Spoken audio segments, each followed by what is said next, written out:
Assalamualaikum warahmatullahi wabarakatuh. Perkenalkan, saya Febisha Fitri dengan NIM 241401002. Di sini saya perwakilan dari kelompok 3 yang berkewajiban untuk menjelaskan materi terkait komponen di dalam kurikulum. Dan saya akan menjelaskan sepertiga akhir materi tersebut. Oke, kita di sini akan menjelaskan tentang komponen kurikulum. Yang pertama kita membahas tentang komponen isi. Nah, sebelumnya kita harus mengetahui dulu apa sih komponen isi itu. Komponen isi atau materi adalah bahan pelajaran yang diberikan kepada siswa untuk mendukung proses pembelajaran agar nantinya tercapai tujuan pembelajaran tersebut. Nah, dalam menyusun materi ini perlu mempertimbangkan apa kebutuhan siswa tersebut dan bagaimana perkembangan psikologis siswa tersebut, sehingga nanti materi yang dibuat itu sesuai dengan tingkatan kemampuan berpikir siswa tersebut. Selanjutnya ada unsur materi. Yang pertama ada pengetahuan yang biasa kita sebut dengan aspek kognitif, yang dimana dalam menyusun materi perlu mempertimbangkan konsep dan nyatanya materi tersebut dengan kehidupan sehingga siswa dapat memahami lebih mudah. Nah, pengetahuan atau konsep kognitif ini adalah konsep dasar yang harus dimiliki peserta ini untuk menunjang nantinya keterampilan dan sikap. Yang kedua ada keterampilan yang biasa kita sebut dengan aspek psikomotorik. Nah, keterampilan di sini perlunya guru merancang materi sesuai dengan tingkatan perkembangan anak tersebut. Misalnya, pada siswa SD perlunya di sini guru meningkatkan keterampilan seperti membaca, menulis. Nah, ataupun tingkatan yang lebih atas seperti cara berpikir kritis siswa dan suatu pemecahan masalah nantinya. Kemudian ada sikap atau afektif, yang dimana sikap di sini adalah pentingnya isi materi itu untuk membentuk karakter dari peserta didik untuk dia menunjang nanti di kehidupan bermasyarakat.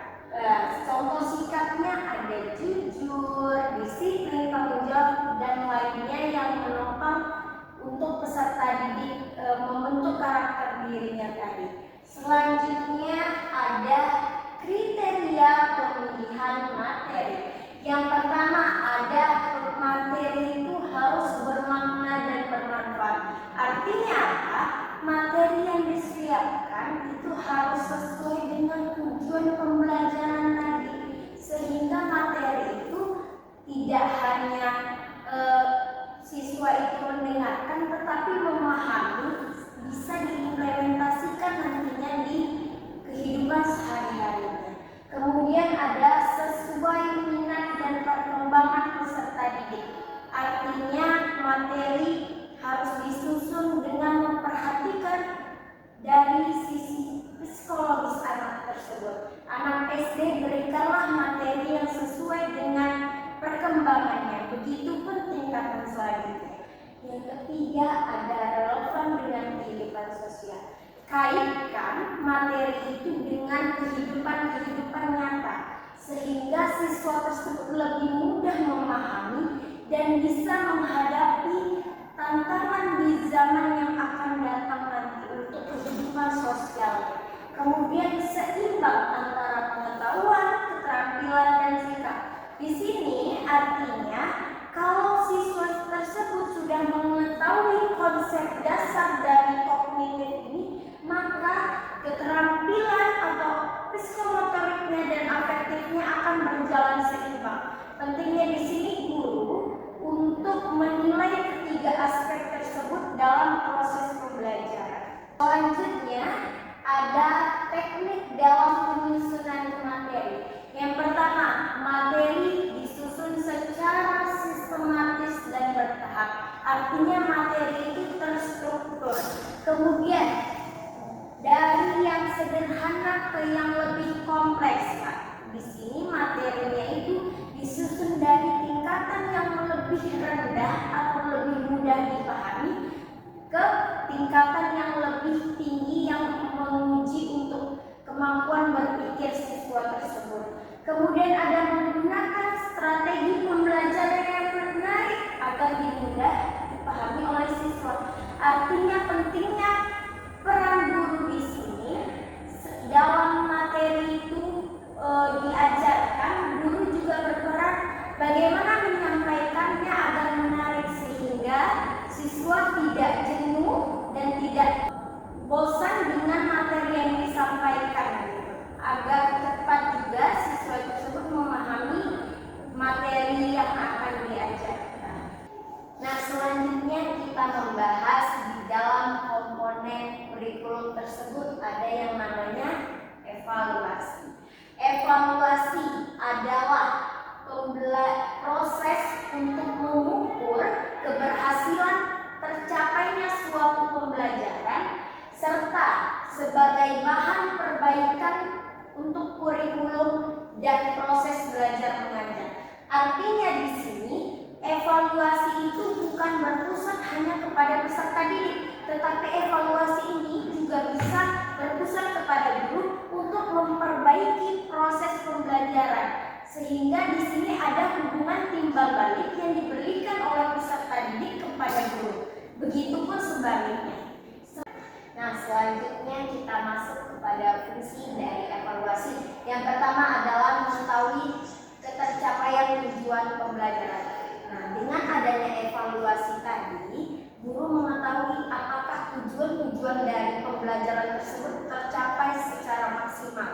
Nah, kalau misalnya pembelajaran tidak tercapai secara maksimal, tentu guru bisa memperbaiki untuk tercapainya tujuan-tujuan pembelajaran nantinya. Nah, yang kedua ada memberikan umpan balik untuk perbaikan pembelajaran, yang dimana dengan adanya evaluasi, guru bisa mengevaluasi dirinya, kurangnya apa dalam menyampaikan materi tersebut. Nah, kalau misalnya peserta didiknya masih kurang paham atau tujuan pembelajaran tadi belum tercapai, maka guru bisa memperbaiki dan meningkatkan kualitas dirinya untuk proses-proses pembelajaran yang selanjutnya. Kemudian ada menentukan efektivitas kurikulum. Artinya di sini dengan adanya evaluasi, guru bisa menyesuaikan kurikulum. Sebenarnya kawan-kawan, kurikulum itu sekalipun kurikulumnya buruk, kalau guru bisa memaksimalkan dalam penggunaan kurikulum, gurunya berkompeten, maka evaluasi ini tidak mengganggu kurikulum, tetapi tergantung kepada gurunya tersebut. Selanjutnya ada jenis evaluasi. Yang pertama ada tes. Di sini artinya tes ini digunakan untuk mengukur kemampuan kognitif peserta didik atau pengetahuan peserta didik tersebut. Karena tes ini bersifat terbagi menjadi dua. Yang pertama ada formatif, artinya tes itu dilaksanakan saat berlangsungnya proses pembelajaran secara langsung, seperti adanya latihan setelah guru menjelaskan materi, itu termasuk di dalam formatif karena dalam proses pembelajaran itu sendiri. Nah, di sini tes itu tidak hanya bisa dilakukan secara tertulis, guru bisa merancang tes itu lebih menarik seperti dengan adanya quizzes ataupun yang lainnya yang meningkatkan semangat dan belajar peserta didik tersebut. Selanjutnya ada sumatif, adalah di sini tes yang dilakukan di akhir proses pembelajaran. Artinya yang biasa kita lakukan seperti UAS, UTS itu termasuk dalam sumatif, yaitu penilaian akhir yang dilakukan oleh guru untuk mengetahui tingkat pemahaman siswa tersebut, dan itu berpengaruh juga kepada guru untuk meningkatkan kualitas guru tersebut jikalau tidak tercapainya tujuan pembelajaran di bagian kognitifnya. Selanjutnya ada yang kedua, itu jenisnya yaitu non-tes. Nah, non-tes di sini yaitu digunakan untuk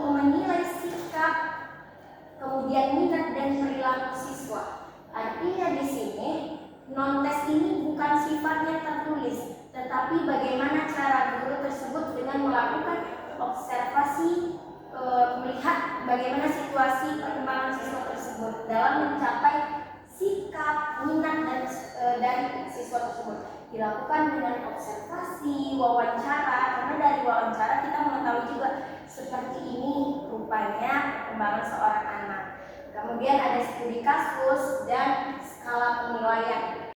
Baik, mungkin cukup sekian materi yang dapat saya sampaikan. Besar harapan saya semoga kawan-kawan dapat memahami materi yang saya sampaikan dengan baik dan materi saya juga bermanfaat bagi kawan-kawan. Saya akhiri. Wassalamualaikum